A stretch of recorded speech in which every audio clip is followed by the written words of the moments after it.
Welcome back to Advocate Today. I'm Tracy Gilchrist. The newest season of Harlem is streaming now on Prime Video.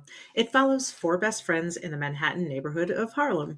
I spoke with stars Meagan Good and Jerrie Johnson about discussing Black history through the series and creating a family atmosphere with the cast and crew. Hey, Hi. what does your shirt say? It says lost in translation. Love It's that. Ooh, a true story. yeah, on many levels. Yeah. Jerry, I just wanted to say I've met you a few times at events. Yes. I last time was the At 100 with you were with Yes. Brandon Black. Yeah, Yes. And he looked amazing. I mean, we looked amazing, darling. everyone looked gorgeous that night. Precisely. Precisely. It was so good to see you. But thanks to both of Yeah. you for taking the time to chat with me today about Harlem season two, which I am loving. I only have one episode remaining, so. Oh, you're gonna be shocked at the ending. Yes. Yes. Well, I want to begin because I know that, season one was shot amid the pandemic and there was a long break, and then you all got to shoot that, and then it dropped and people loved it. And now you came back, and I wonder, would you talk a little bit about coming back to shoot season two and what the vibe was like on set, or, with this, what I assume is a little family that you've created? And I'll go to you, Jerry. Yeah, I think it was exciting to see, like, coming back and seeing, like, oh my God, this camera person's there. Oh, this lighting person is like, because we are all really a family, like, Yeah. the people on camera and the people off camera as well.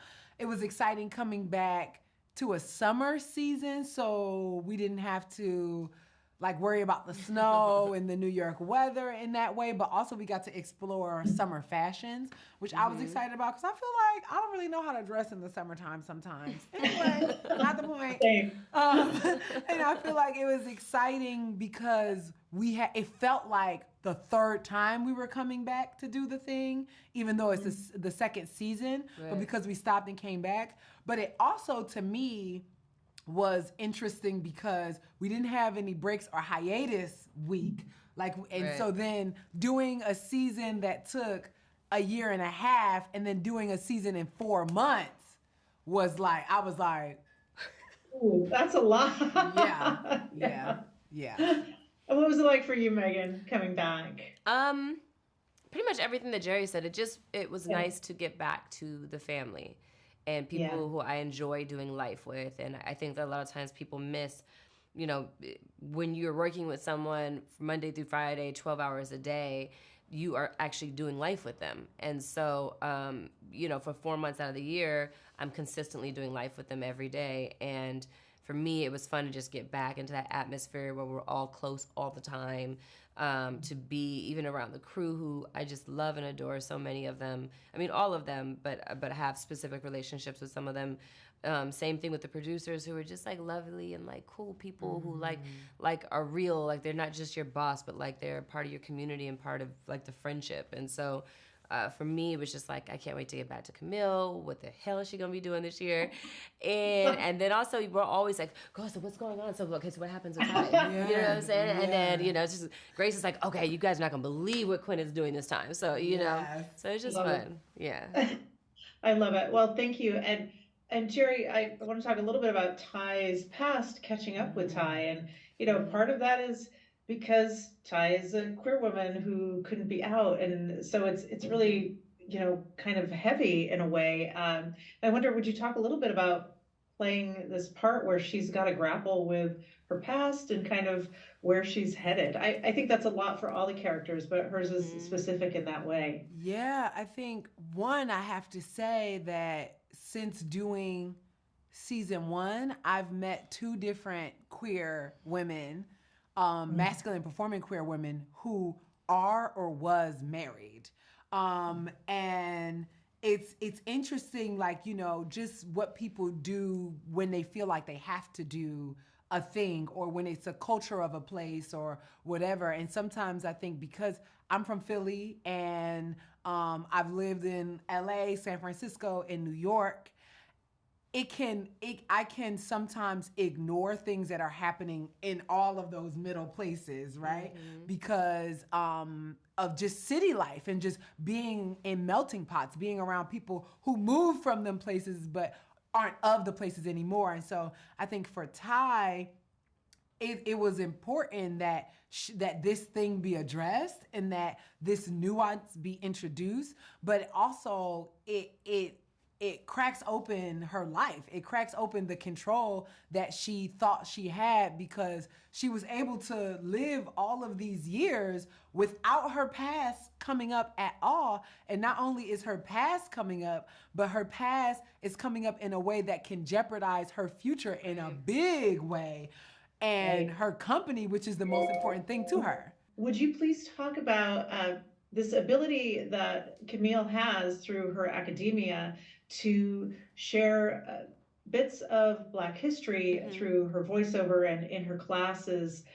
Because, obviously conservatives are trying to erase Black history, and this is such an important part of a show that is heartwarming and romantic and funny, and just what it means to you to have that ability to put that into this series. Yeah, it's so interesting because first of all, it's mind blowing that they're trying to do that. I mean, every day I think about it, I cannot wrap my brain around it. But I do love that Tracy and Scott and everyone they saw it very fit that these are the things that are important to her to discuss, to teach, to enlighten. Even a lot of her lectures, I've learned stuff that I had no idea about. I mean, I'm like on the internet trying to pronounce the name of this tribe and trying to look at where they are exactly in Africa and what is this culture when you're Muslim, like all these different things. And so it's I love the education that it's giving people. I love the way that it's giving it to them, where it's directly connected to their life and their life experiences. So you think about it in a different way, because you're like, well, somewhere else in the world they explore it this way. So who's to say this way is right or this way is wrong? What way is right for me? And I think that it does make you think, and it educates, and it's just really, really interesting. So I'm glad that that's a part of the show, because I think it's special, and it does make people want to, research a little bit. Thank you so much to Jerrie and Meagan for stopping by. You can stream episodes of Harlem now on Prime Video. The Academy Awards are coming up quickly, and one highly acclaimed film, The Woman King, didn't receive a single nomination. The movie's director, Gina Prince Bythewood, wrote an article for The Hollywood Reporter criticizing the Academy, and she didn't mince her words.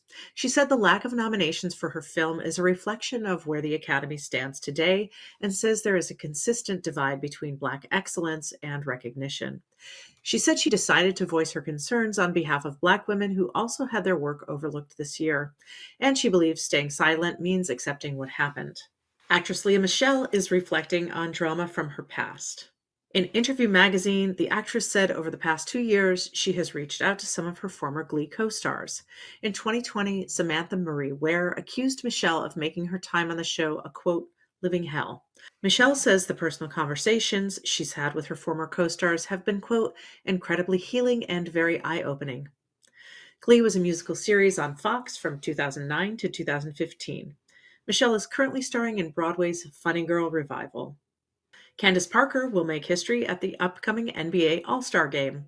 She will be the first woman to work as an in-game color commentator for an NBA All-Star Game. The WNBA star will be one of the game's commentators. The out 36-year-old has won 2 WNBA titles and recently signed with the reigning WNBA champions, the Las Vegas Aces. The All-Star Game will be held in Salt Lake City, Utah on February 19th. That's all the time we have for this Advocate today. For more on my full interviews with entertainment's biggest stars, head to the Advocate Channel YouTube page or online at advocatechannel.com. I'm Tracy E. Gilchrist. I'll see you next time.